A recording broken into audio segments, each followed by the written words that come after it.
தினம் ஒரு தியானம்.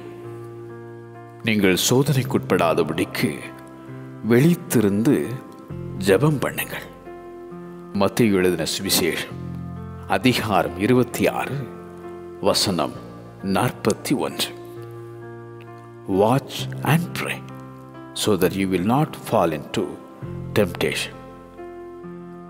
என் பிதாவே, இந்த பாத்திரம் என்னை விட்டு நீங்க கொடுமானால் நீங்கும்படி செய்யும்.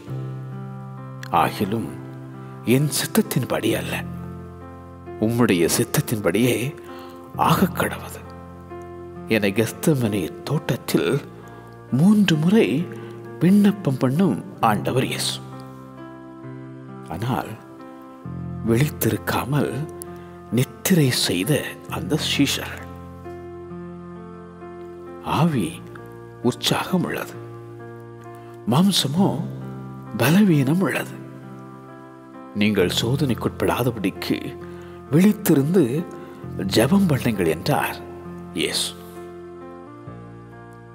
அவர் வாசற்படியில் நித்தம் விழித்திருந்து, அவர் கதவு நிலையருகே காத்திருந்து அவருக்கு செவி கொடுக்கிற மனுஷன் பாக்கியவான்.